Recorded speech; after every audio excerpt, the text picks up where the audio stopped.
is, because when we go past this, like, you're going to see parallel lines a lot. There's going to be in triangles, parallelograms, trapezoids, any kind of stuff where we deal with, like, maybe even some regular polygons, you're going to see these.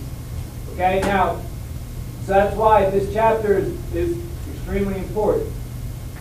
Now, the focus of the stuff today is going to be simply taking what we did on Friday and kind of reversing it. In the means of, on Friday, we did this. This was all the stuff we really focused on Friday.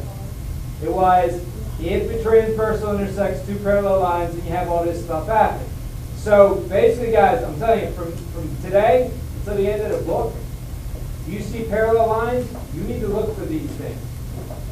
Alright, it's expected that once you get past this chapter, you get to anything that has parallel lines in it, you look for alternate interior angles being congruent, alternate exterior corresponding, all that stuff has to happen. Now, the thing we're going to work with today is going to be the converses of these. Right? And when we did converses, that was last chapter, right? I've got a conditional up there. If I do the converse of it, how did I form the converse if I give you a conditional? What did you do with it? We swap it, right? Okay, so if I do the converse of essentially the statement that's up there, it would read something like, if the alternate interior angles are congruent, then two lines are parallel, kind of thing. As opposed to the way we did it Friday. Friday, you had to have the parallel lines there. Then that would lead you to alternate interior angles being congruent. All right? So we're going to go through the six things we're talking about today. All right, that are simply going to deal with you guys proving lines parallel. That's the object today. You need to be able to prove that lines are parallel based on given situations. Mostly it's going to be with angle measurement. Yeah. How are the parallel lines There will be additional lines added. Like a triangle and another line that way. Oh, okay. It won't be just the one, it'll be like multiple things. Okay, now, the first part of this, you need to make a list, guys. Like, there's going to be 6 things in total. We're only going to deal with the first 4 right now. So you're going to do a little bit of classwork on these first 4, and then we'll end it with the other ones. All right? There's going to be 7. We're only dealing with 6 today. The 7th way will come tomorrow, but the 7th way deals strictly with slope. All right, so first thing, and these are formed again as I tell you what you need to look for. The thing in parentheses is your explanation or the justification or however you want to recognize it. So the way it's worked, first thing, if you've got a picture, you've got a pair of alternate interior angles that you can look at, you definitely know, oh, those are alternate interior angles. And they end up being congruent to each other. I know the lines have to be parallel. And if you were doing that, and I said explain why, there'd be alternate interior angle converse. If you want to make a little drawing next to it, it would be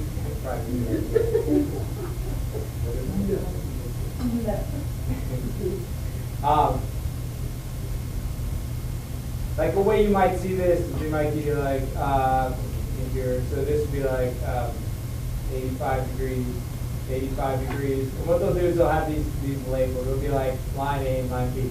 And the question would just be something like, is A parallel to B? All right? You'd have to go, look, those are alternate interior angles. They are congruent. That'd be yes. If I said justify it or explain why, this is what I'd be looking for. Alternate interior angle converse. That is what I need to see. Stuff in parentheses. Okay? Now guys, it's not going to be simply ones that look just like this. Like this is a basic problem. There'll be ones where there's lines going here, here, all over the place. You have to remember, cover up lines that you don't need. If they have extra lines in there, just remember, focus solely on the intersection points that are making the angle. That'll tell you which ones to look at. Okay? All right. Next one, the alternate exterior angles are congruent. So again, you see in your drawing a pair of alternate exterior angles that you know are congruent. The lines have to be parallel. Again, it's just taking what we did on Friday, doing the converse of it. So again, in parentheses, that's what I want to see as an explanation. The third one would be the corresponding angles being congruent. And if you didn't realize it, guys, we're just going through the properties that we did Friday. The only thing different is the little thing in parentheses, because we're looking at it reversed on where we were Friday. And then the only one we haven't put up there yet that relates to the stuff from Friday would be the same side interior. But the same side interior ones, those are the ones that were supplementary. That's the only one that's not congruent. Alright, so the basic idea, guys, is you're going to be finding sets of lines that are parallel. Alright? And what you need to do is you need to look at that chunk first. Even once we go through the other theorems, guys, this is going to be the main focus of it.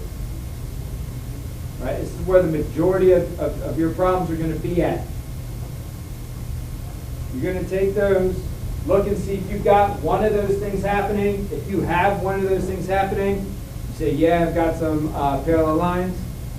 If you have something that does not match up to anything that's up there right now, you just have to say, I can't say the lines are parallel. There's not enough information, or just maybe a flat out no answer, depending on the picture.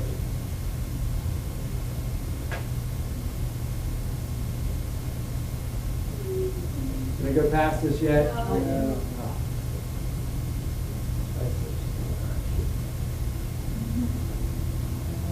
The next thing I have up there, guys, is just I've got 3 pictures.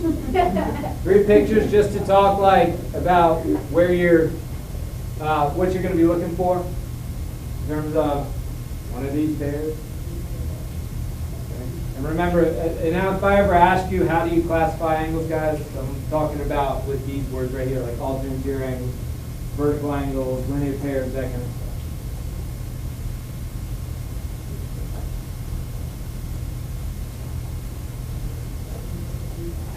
All right, I'm going off. I need to come back to this other one. Okay, so like what I drew up there for the first one, the alternate interior, just so you can see it a little bit visually. These would be pretty basic examples of what you'd be looking at today in terms of just asking the question, are these lines parallel? Some of them aren't even going to specify the lines. They're just going to say, you pick out 2 lines that are parallel. There'll be more than 2 that look like they're on. There might be 3, 4, so on. Okay, now.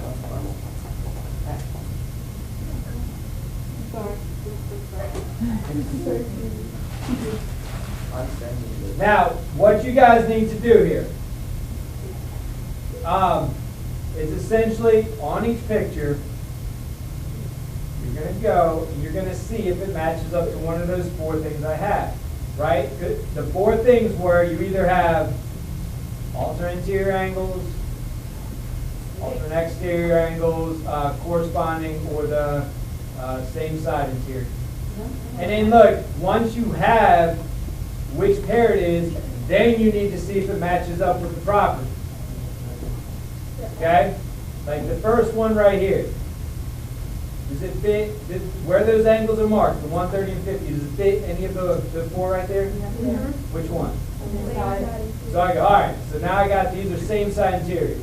Well, the property I want to exist with the same side interiors is that they're supplementary. Are those 2 angles supplementary? Yeah. So then you would go, yeah, there's enough information. You have to justify it. You say same side interior angle converse. Not really sure why there's no angle. I'm not sure.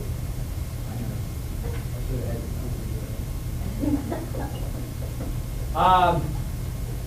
And then that's the process for all of it. Like if I go to the second one, this one right here. Does it fit, like where those angles are marked, where the X's are? Does it fit one of those 4 things? Yeah. They're alternate exterior, right? There and there are alternate exterior. Okay, now I go, well, they're not corresponding. So now I go, all right, if they're alternate exterior, I want those to be congruent. Are those 2 angles congruent? Yeah, X equals X, they're congruent. That'd be another yes answer. Yeah. No, the only thing I'd be expecting from you is that part. That part. Last one. Are those one of those four pairs? There's a vertical angle. If it doesn't fit one of the four, you should know. Not enough information. They might be, I don't know. I just don't have enough for me to prove that they are. So I have to leave it as not enough information. What do you want us to write? Right, not enough information. I would like, guys, with one like this, I want you to kind of acknowledge that they're vertical angles and not one of the other pairs. If it's something obvious. Like there might be times when there aren't any pairs. It just doesn't make sense. And you just got to put a no on it. Like if they don't fit any of the labels we've done. Now, before I do the classwork problems, I can do this one. We're going to do this. Okay? Because you're building up, like I said, at the end of last chapter, you're building up more to doing proofs on your own. Okay? So we're focusing more on that. And guys, I told you, when we do proofs, if I do an example in here, you better make sure you have it written down. Because the only way you're going to get good at doing proofs is if you do them over and over again, you see multiple examples. If you're not keeping track of them, you're not going to do good at proofs. No other way to say it. Okay? And then after this test, the next test is about half proofs. So if you're just chalking it up to nothing, then you're basically not going to get above like a C for the rest of the year. Okay? So this is the time to start practicing these things. Okay, so, going through these. And look, when we do these, look for things that start repeating, like reasons that get used over and over again. Those are the things I'm going to test you on. All right? If it shows up one day in an example, and that's the only time you ever see it, chances are it's not going to be able to test. Okay. All right, so this first blank here where it says given, what do you think I'm going to put in there? I don't know, what is it? Probably be a good idea. So 1 congruent to 7. All right. Doing the rest of the fill in the blank here. Hey, look. If you want to write this as a chart, guys, like if you want to write this as a statements and reason kind of thing, just remember the thing that they've got in blue are the statements. Below it's the reasons. If I was doing this in order as like steps, there's 5 steps. That'd be like step 1, 2, 3, 4, and 5. Because if you write it in this manner, it's probably a little bit easier for you guys to look at as opposed to the flow chart. Okay, so if you want to do it that way, it might be more beneficial for you. All right, this one right here. They just say 1 and 3 are congruent. So if I look at the chart, what makes 1 and 3 are congruent? Why? What kind of angles are they? Vertical angles are congruent.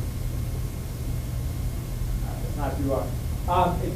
The beginning of a proof, like the first 2, maybe 3 steps, are normally going to be whatever's given to you, then whatever you can draw straight from the picture, like vertical angles, linear pairs, that kind of stuff.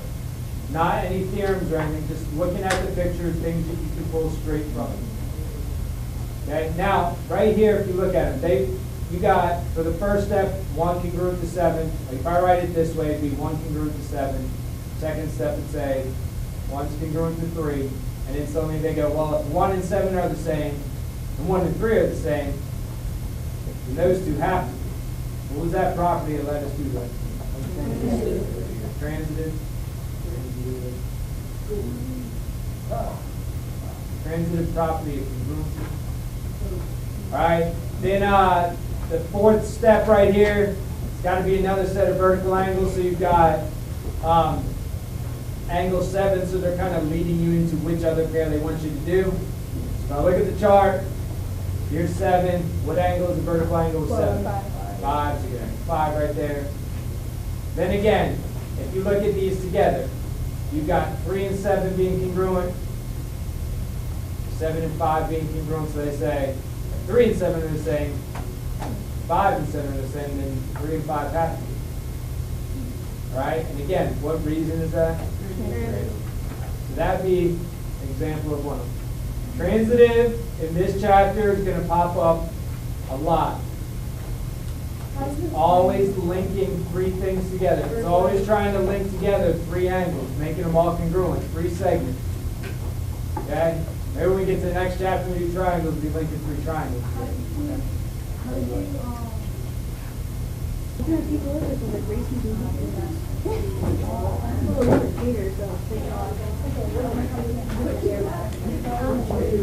Yeah, 7, 8, 9, and 10. Yeah. The ones I eliminate. I need to do that so you can recognize which pair of angles you're dealing with.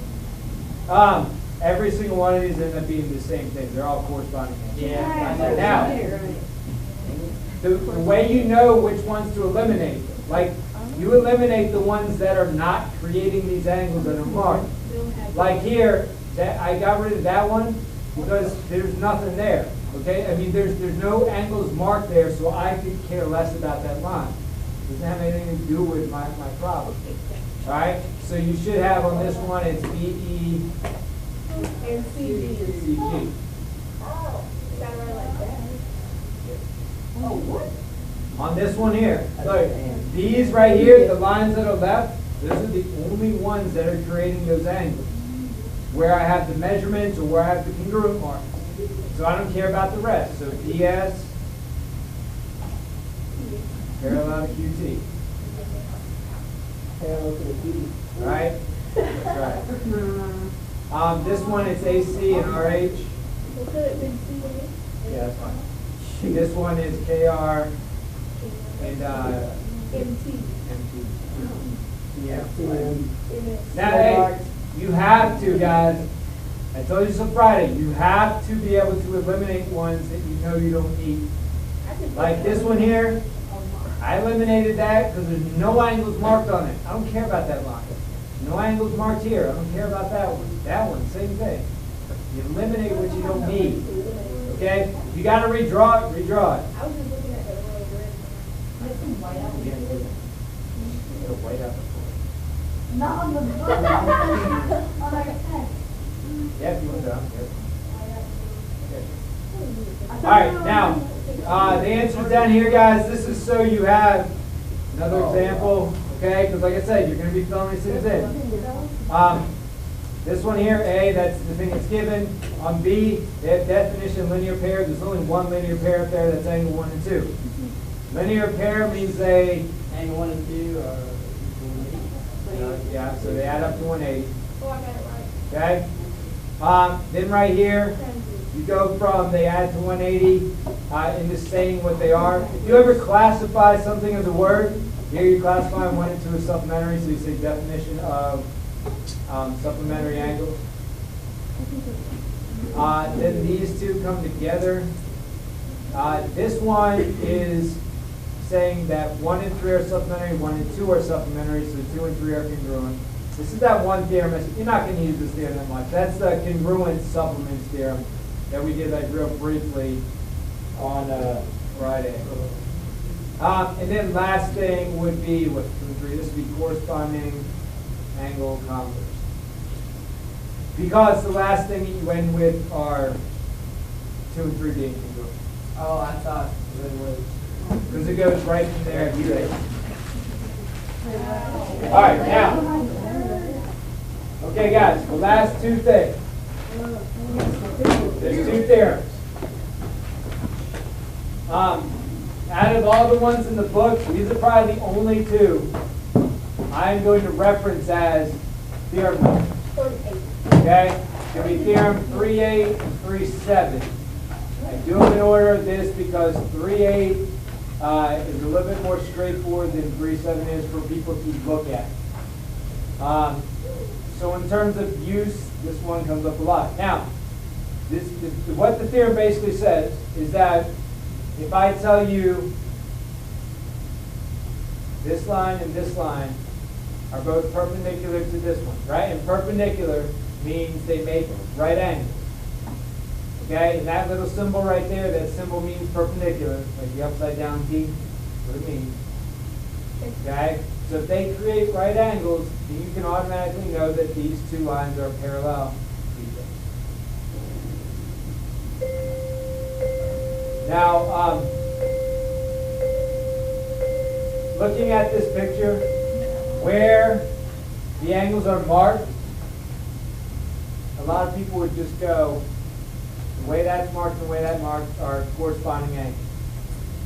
So there's a little bit of a mistake that'll go on with that. People going, well, if those are perpendicular, those corresponding angles are congruent, which means they're parallel. That works. The problem is, if you use that as a full explanation, there's lots of little tiny steps to link it together that you're forgetting. Like, I'm not going to write it out, but the way it would go is if you want to use corresponding angles and you start here, you would go, I know these are perpendicular. That means that angle and that angle is a right angle. That angle is congruent to that one because all right angles are congruent. That means that since those are congruent, corresponding angles are congruent, which means the lines are parallel. So it's like about an extra 2, maybe 3 steps of writing things out, as opposed to just going, Theorem 3.8 says they're parallel. Like I mentioned, guys, most theorems are shortcuts. You know them, then you save yourself time. Forget them, you can always work around them, because theorems had to be proven at some point in time. Okay, so for this one, you have to start with perpendicular lines to tie it right in. This is just one example. If you don't have right angles, you should never think about this. What is that little thingy between the N and the E? Perpendicular. Make a right angle. Oh, okay, good, Lord. Make a right angle. You cheated your way through middle school. All of middle school. What the? You learned that in like 3rd grade, right? All right, now, the last one, okay? Theorem 3.7. This one, this is one that ties together 3 lines being parallel to each other. If you see a picture and it does not have at least 3 lines going kind of in the same direction, this is never going to be that theorem that you're going to use. You have to have at least 3. If you look at it, it kind of resembles transitive property, right? And the fact that you start with this stuff right here, and in that part, 2 is overlapping, so they're just kind of eliminating that overlap, and whatever you're left with is going to be the parallel one. So in that regard, it's the same as like the transitive property, okay? So it's very similar, which is still linking 3 things together, which is what you want to do anyway with transit. All right, so that's just if you see something where you've got 3 lines that look like they're parallel, and you're trying to say that they're all, you know, okay? You're not going to probably use these that much. You just might some. These are just the alternate, like alternate approaches to the 4 main ones. All right, so what you should have in all, there's 6 things today for giving you a reason of why lines are parallel. Okay? I told you tomorrow. So we've had those 4. The last 2 I added were those. So like I said, guys, you've got 6 ways for today, all right, that are going to deal strictly with whether or not lines are parallel. Yeah, I would make sure you have this kind of in a list form, guys. Because honestly, to do the work, all you need to do is kind of reference back to this stuff. Okay? And remember in the parentheses, that's like the explanation I'll be expecting. You can write out long ways explanations if you want. The bare minimum we're looking for is what's in parentheses of it.